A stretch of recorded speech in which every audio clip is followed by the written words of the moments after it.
The wind came low and mean that morning, brushing the plains like a whisper that wanted to be forgotten.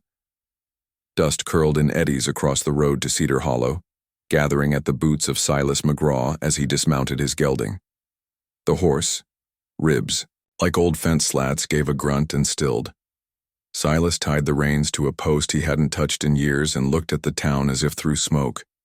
His coat hung heavy on his bones, collar turned up against nothing in particular. He had the look of a man hollowed by time. Not broken, just thinned to the edge of vanishing. Cedar Hollow hadn't changed much. The clapboard buildings still leaned toward one another like old men trading regrets. A dry goods sign squeaked against its rusted hinge. Someone swept a porch but paused to watch Silas, broom still in the air. He met no one's eyes. Not even when Maud Pickens, all corset and sharp tongue, muttered to her friend loud enough for him to hear. "Thought he'd left for good," she said, "still dragging that ghost behind him, I guess." He ignored her. The general store stood at the corner of Main and Mercy, the latter street name an old joke no one laughed at anymore. He stepped through the door, and a small brass bell marked his arrival like a funeral toll. Behind the counter stood Emery Bell, the storekeeper, eyes pale as Riverstone and twice as cold. "Silas," Emery said, more acknowledgement than welcome. "Need iron," Silas said. The words came slow, rusted.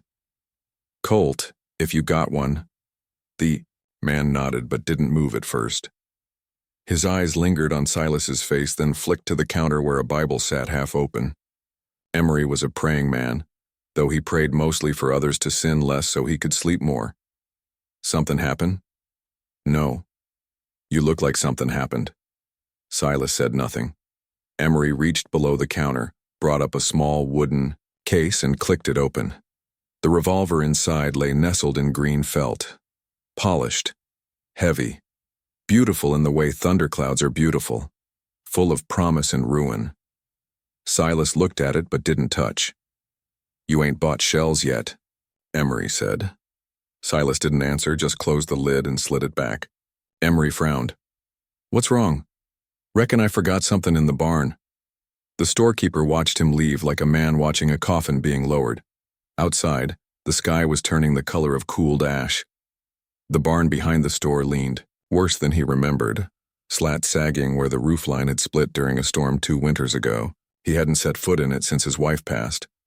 Left it to rot like everything else. The door gave under his hand with a soft groan. Inside it smelled of old hay and dry rot. Sunlight spilled in through the boards in thin, trembling lines. He stepped inside, boots scuffing on the warped floor. Dust rose in gentle swirls, catching the light like cigarette smoke. Then, a sound. He froze. Not wind. Not rat. A cough.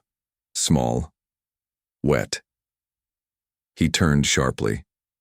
In the farthest corner, past the broken plow and the cradle he couldn't bear to burn, lay a pile of burlap and rope. It moved. Silas stepped forward, slow. His breath had changed. Short, like he'd run uphill. He knelt. What he saw didn't register at first. 3 children, bound together by rough hemp rope, their wrists raw, barefoot, faces sunburned and grime-streaked. One, a boy, maybe 5 or 6, watched him with eyes that reminded Silas of something from a war he'd never fought. The second, smaller and silent, didn't look up. The third, a girl with wild hair and a bruise on her temple, flinched as he reached for them. "Jesus," he breathed.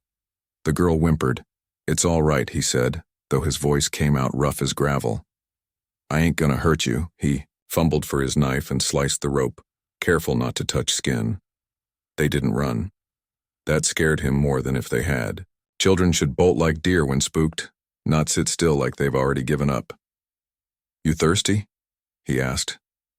The boy nodded once, almost imperceptibly. He fetched a canteen from the saddlebag. They drank as if they'd been crawling through the desert. The littlest one coughed, water spilling down his chin, eyes wide. "Where's your folks?" Silas asked. No answer. He tried again, softer. "Did someone leave you here?" The girl pointed toward the rafters. Nothing there but shadows. He looked back at her. She wasn't crying. None of them were. Silas sat on the edge of a feed crate, ran a hand down his jaw and realized he hadn't shaved in days, maybe weeks. He looked at the revolver still holstered under his coat, cold metal against the ribs. It hadn't felt heavy until now. Outside, hooves clapped against the road. He peeked through a slat in the barn wall and saw Marshal Boone Harrow, riding slow past the store. The lawman glanced toward the barn. His eyes lingered, then moved on. The children had curled into themselves again. The smallest now leaned against the oldest, thumb in his mouth. Silas didn't know what to do with his hands, so he folded them between his knees. He should tell someone, take them to the church, to Boone, to anyone else. But they were here, now, in the dust and half-light of a forgotten barn, and they needed something. He saw a scrap of quilt beneath them, his wife's. That pattern of faded reds and yellow stars, the one she'd stitched with stories in her fingers. The boy had it wrapped around his shoulders like a shield. He rose, breath unsteady. "Come on," he said quietly. "Let's get you warm." The girl eyed him sharp as flint. "I ain't taking you nowhere bad," he added. "Ain't nobody gonna tie you up again." Still, they hesitated. So he did something he hadn't done in years. He smiled. It wasn't much. Crooked, unused. But it was real. The boy stood first. They followed him out into the twilight. The wind had softened. The horse nickered low at their approach. Silas hoisted the smallest child into the saddle, then the girl, then the boy. He led them by the reins, walking beside them down the road that once led him home. As they passed the general store, Emery stepped out onto the porch. He didn't speak, just stared. Silas met his gaze, steady. No shame. No explanation. Only the whisper of boots on dirt and 3 sets of eyes watching the world as if they'd never seen it kind. Silas McGraw had come to town to buy a revolver. He was leaving with something heavier, and maybe, just maybe, worth carrying. The road back to the ranch was longer than Silas remembered. Each step of his boots kicked up pale dust that stuck to his cuffs, dry and fine like sifted bone. The horse walked slow, obedient under the weight of its strange cargo. The children said nothing, and he didn't expect them to. Their silence wasn't born of shyness. It was something deeper, like the hush after a gunshot, when everyone waits to see who's still breathing. He opened the gate with a creak and led them into the yard where the house leaned tiredly into the landscape, roof patched with tin, windows clouded with age. Weeds ran wild along the porch. No welcoming light glowed in the windows. Nothing moved but the curtains breathing in the breeze. He helped them down one by one. The girl jumped without asking, her bare feet thudding into the dry grass. The boy hesitated, watching Silas's hands like he was waiting for pain. The smallest clung to the saddle horn, unwilling or unable to trust the ground. Silas lifted him gently. The child weighed less than a sack of feed, his limbs fragile as saplings. They didn't follow him inside at first. Just stood there blinking, into the half-shadow of the doorway. So he stepped back out, knelt to their level, and spoke low. "Ain't much, but it's dry. Got a fire, food too. You can leave the door open if it helps." The girl nodded first, chin high, as if daring the house to do its worst. The others followed her lead, shoes forgotten, feet silent on the wooden floor. The smell of dust and pine hung in the air, traces of long-gone holidays and forgotten corners. He lit the stove with a match and filled the kettle with water from the hand pump. The squeal of the handle echoed like a shout in a church. They huddled by the hearth, watching the flames as if they weren't sure it was real. Silas brought out bread from a tin, broke it into pieces and laid it on a cracked plate. They ate with their hands, heads low, chewing like it hurt. When the boy dropped a crust and scrambled to pick it up, Silas said nothing, just looked away, to give the moment its dignity. He didn't ask questions yet, didn't press for names. They weren't ready. He could see it in the way their eyes flinched at sudden sounds, the way their shoulders curled inward like dried leaves. Survival had worn them into quiet things. He knew something of that shape. After supper, he pulled out the old cot from the storeroom, covered it with folded quilts. The girl chose the floor instead. The boy lay beside her. The smallest climbed onto the cot and curled like a cat already drifting. Silas sat in the rocker by the stove, boots off, revolver still holstered beneath his coat. The fire crackled and shifted. Outside, the coyotes called in long, wavering notes. He watched the children, the flicker of light making their lashes cast shadows across hollow cheeks. He thought of his wife, of her long fingers and the way she used to hum when she chopped vegetables. She had wanted children, had chosen names and whispered them into Silas's ear when the world was too dark to see anything else. She died before any came, and he had folded in on himself like an empty trunk. He didn't expect to sleep, but he did come morning. The girl was already up, standing by the window, scanning the yard like a scout. Silas offered her a mug of warm milk. She took it with one hand, eyes never leaving the horizon. "You expecting someone?" he asked. She said nothing. The boy and the little one rose slower. The smallest coughed hard, deep and rattling, and Silas fetched an old bottle of syrup from the cupboard. They watched him like they expected it to be poison. He sipped it himself before offering it again. This time, the child took it. Later that morning, a knock at the door startled them all. Silas opened it to find Loretta Vane standing on the porch, basket in hand, eyes sharp beneath her straw hat. "Word travels fast," she said without greeting. Silas stepped aside. She entered like she owned the space, gaze sweeping across the room, landing on the children with a heaviness that wasn't judgment, just measure. Her skirts brushed the floor as she knelt and examined the smallest child, who stared back with a feverish gaze but didn't flinch. She felt his forehead, frowned. "He's burning," she murmured. She pulled herbs and bottles from her basket, mixing them with a practiced hand. The children watched her like she was a storm they didn't know how to read. Silas watched her too. Those sure hands, that unbending grace. She was a woman who didn't need softness to be kind. "Where did you find them?" she asked. "In the barn, behind Emery's." She stiffened but didn't press further. "You know what people will say," she said quietly. "I do." She stood and handed him a wrapped bundle. "Steep this for the fever. I'll come back tomorrow." As she left, her hand brushed his.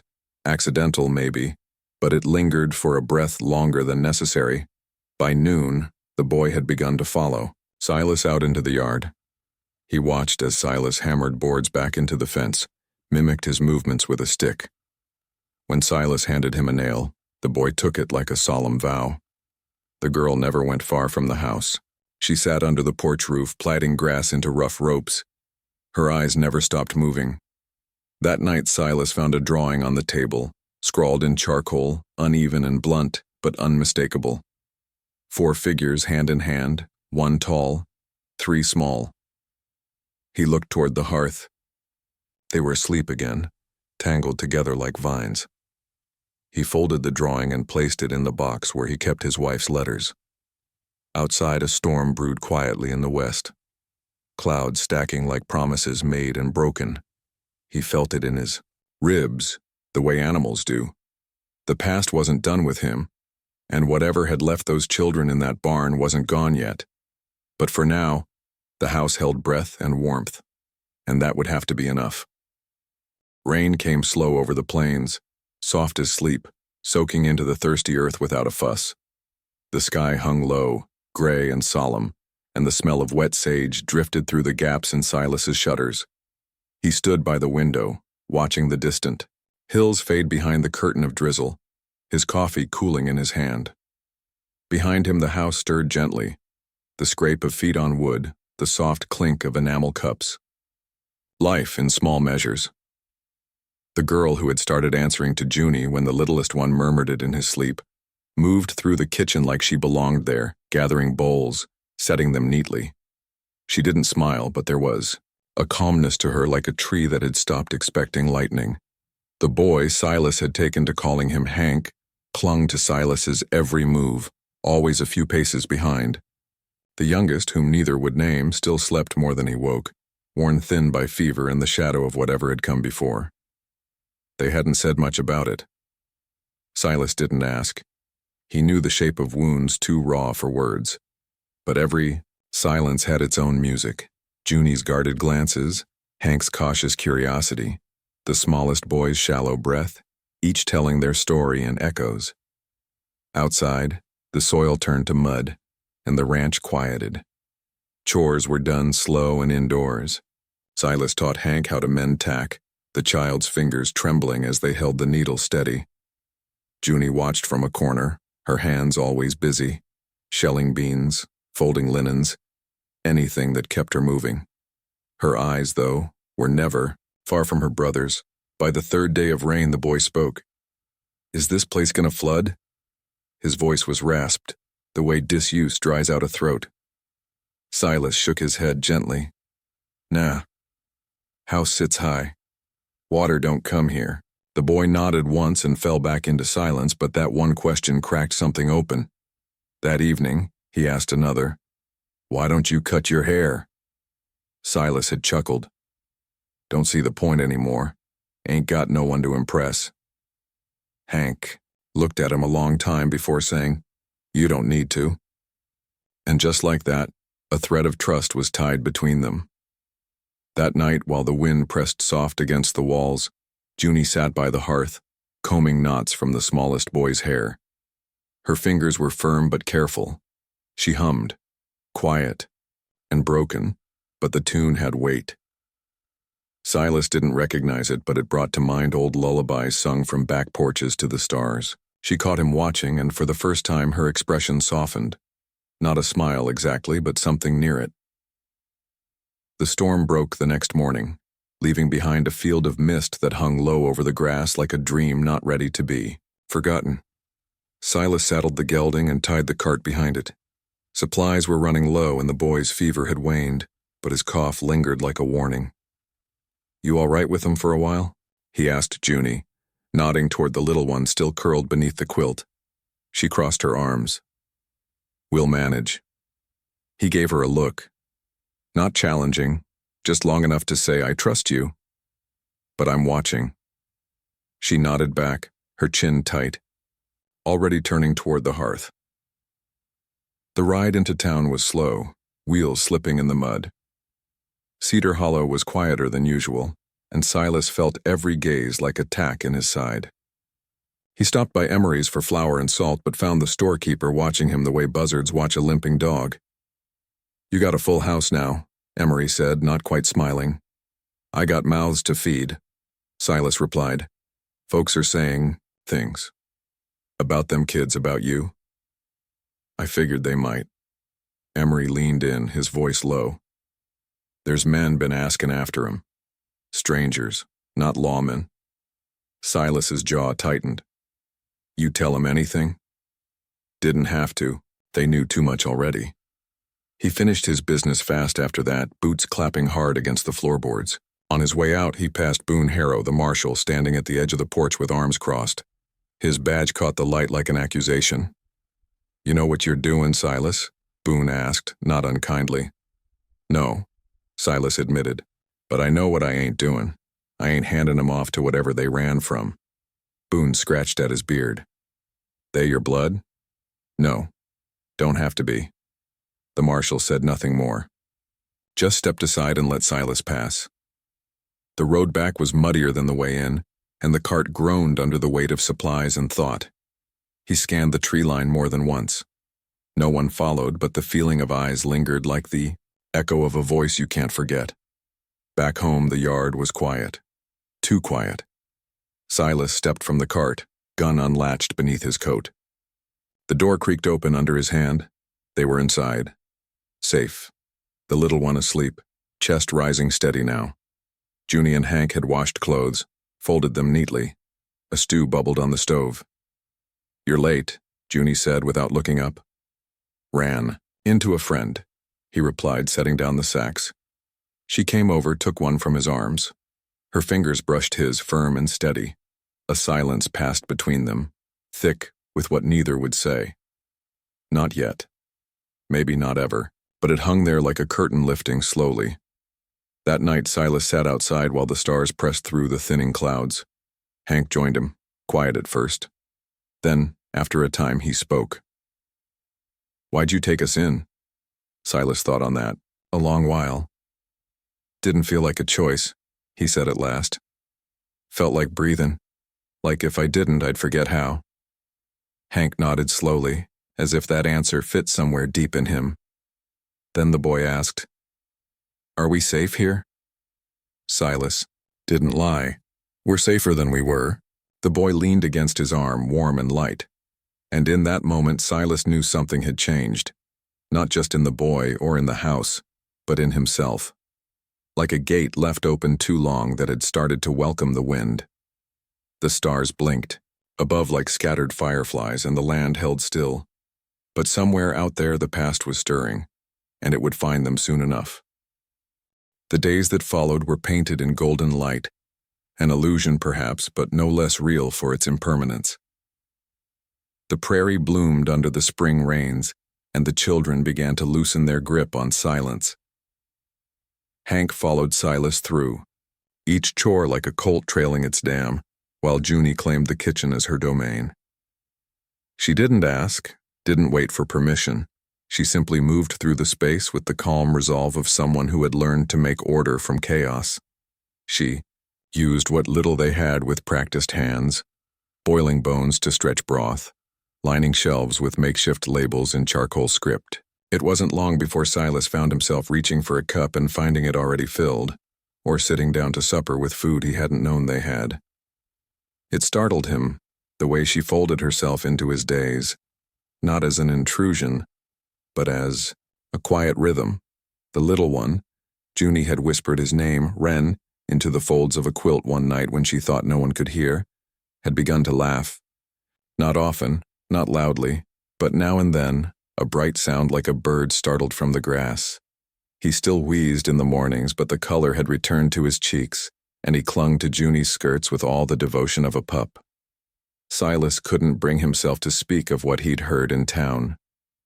He told himself it was to protect them, but deep down he knew he was protecting the fragile peace that had blossomed like a wildflower between them all.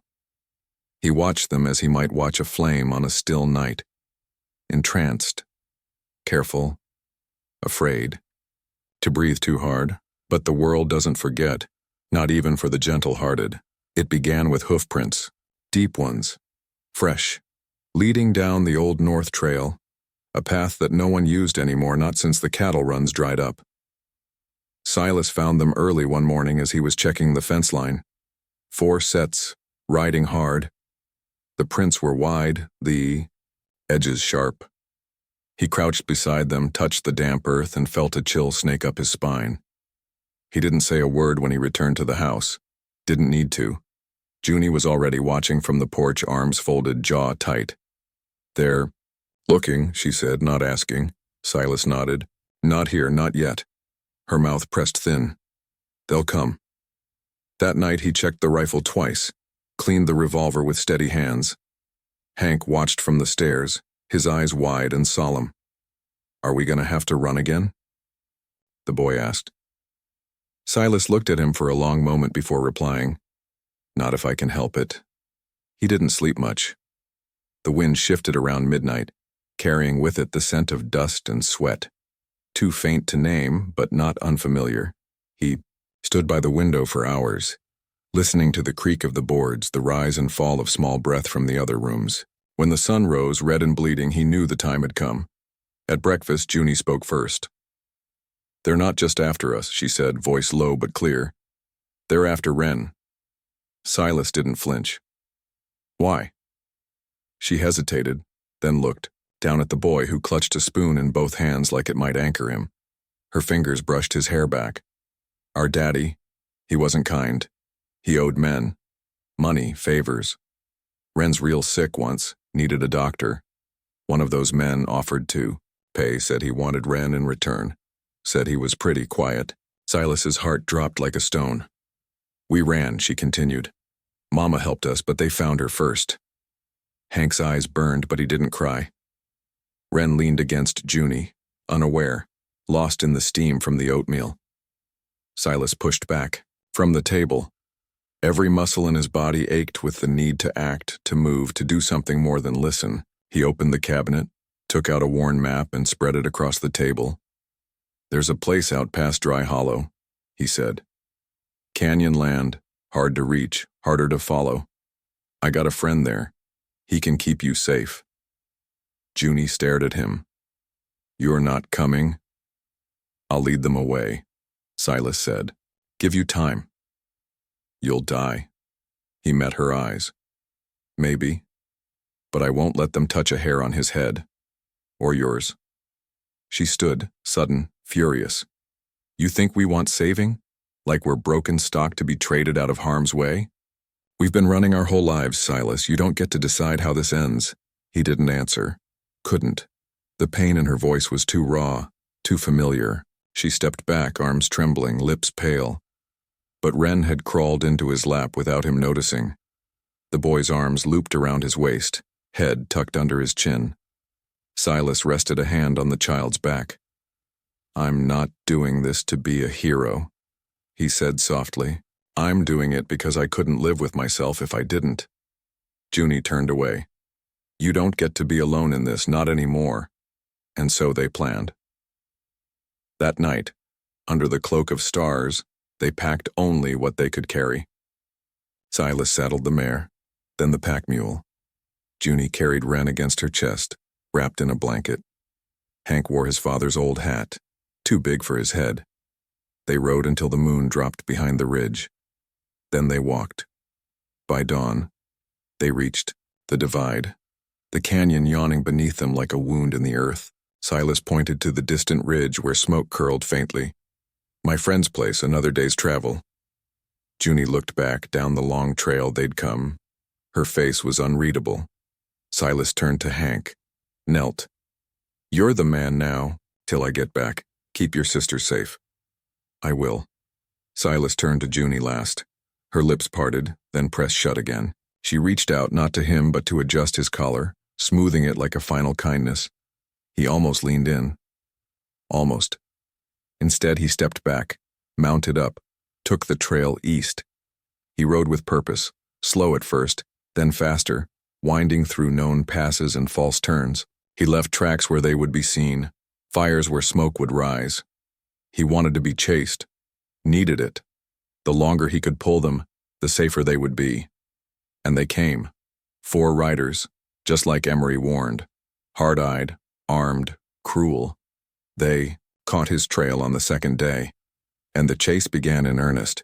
He led them across shale ridges into gulches, through thornbrush and bramble. Each mile he bought with bloodied palms and aching knees. But he rode like a man with nothing to lose and everything to protect. On the 3rd night they cornered him near the river bend. Campfire crackling, shadows shifting. He didn't sleep, just sat with the revolver across his knees, whispering, names into the smoke. Junie. Hank. Wren. He had never been a father, but somehow he had become one, and he would not fail them now. Dawn crept slow and gray, and he waited for the riders to descend. The wind shifted, and with it, footsteps. They were coming, the end had begun. The light came soft and cold, like the hush before snowfall, casting long gray shadows through the skeletal trees. Silas crouched behind a thicket of scrub juniper, revolver nestled loose in his hand. The river hissed below him, slow-moving and black as coal tar. Above, the sky lightened by degrees, bleeding silver into blue. Morning would betray him soon. He hadn't eaten in a day and a half, and his muscles throbbed from the saddle, from the chase, from the weight of what he carried. More than his pack, more than the colt, more than the ache in his bones. It was the weight of chosen duty, a different kind of burden. The riders were close now. He could feel them in the stillness, too quiet, too disciplined for the careless swagger of drunk men or bounty fools.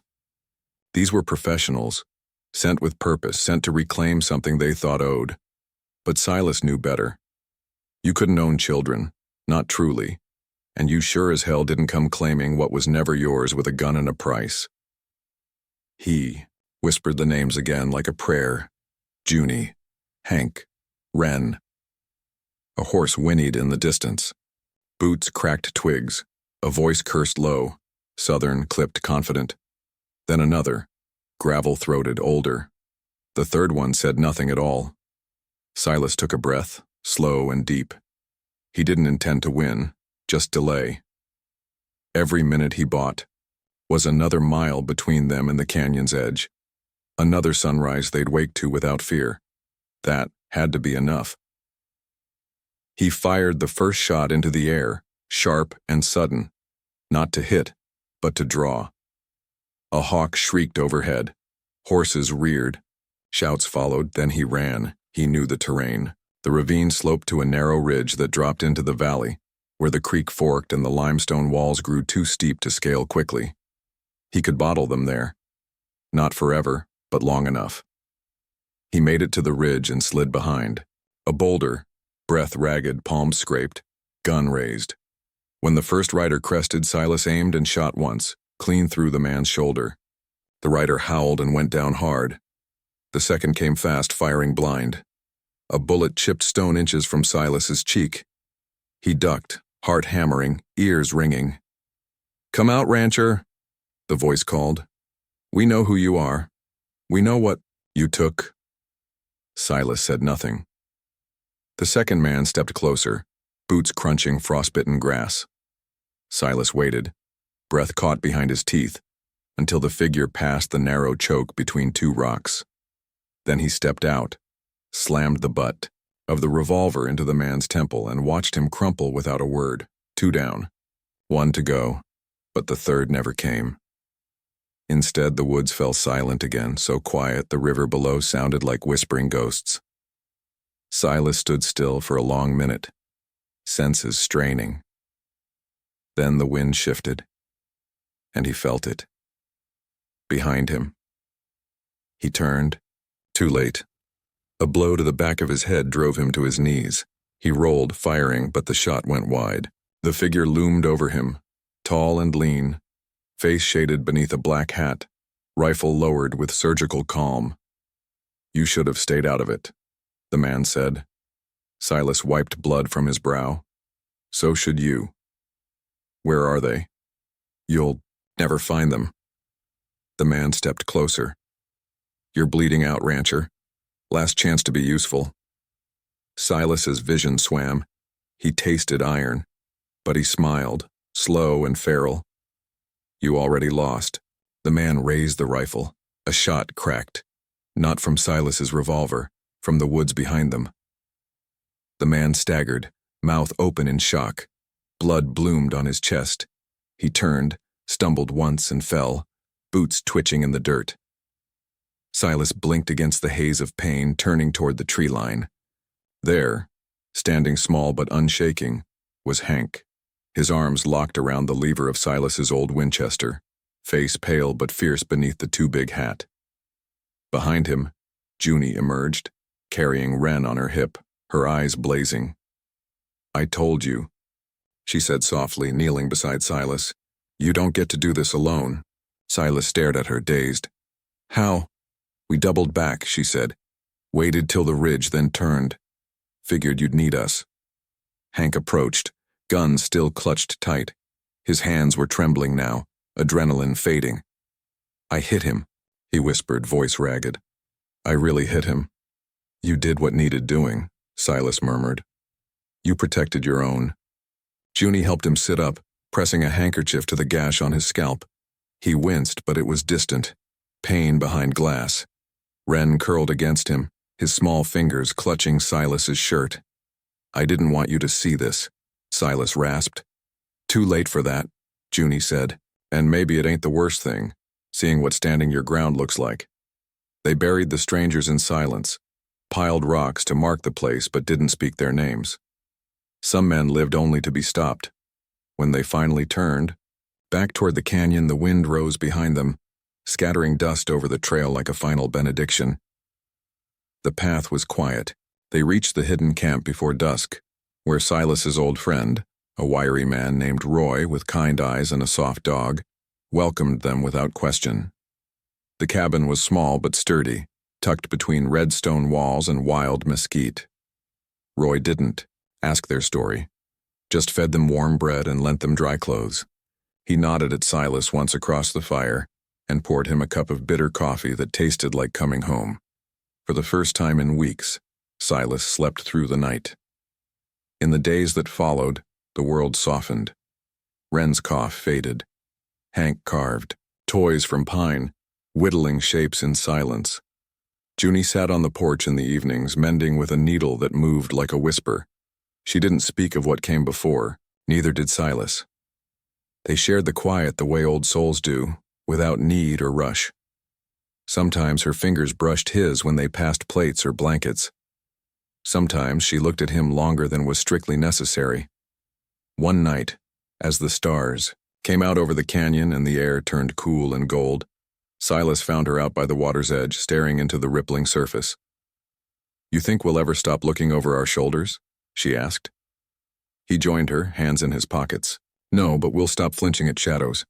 Junie looked down. "I spent so long not trusting anyone. Didn't think I could." Silas nodded. "Trust don't come all at once.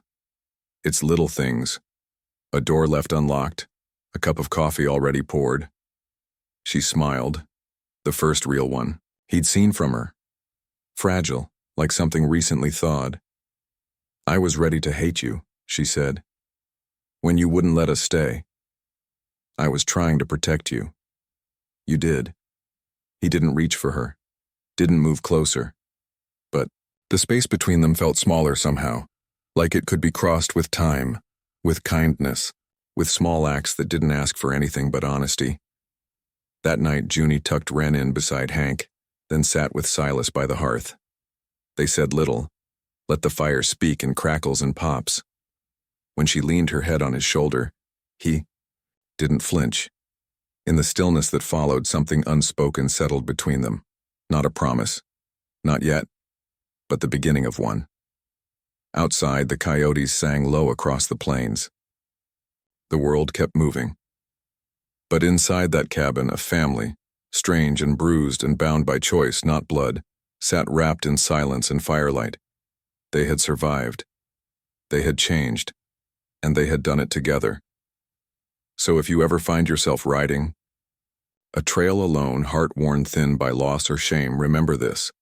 Sometimes grace arrives not as thunder or lightning, but as a knock on your barn door, a child's small hand in yours, or a meal cooked by someone who doesn't owe you a thing.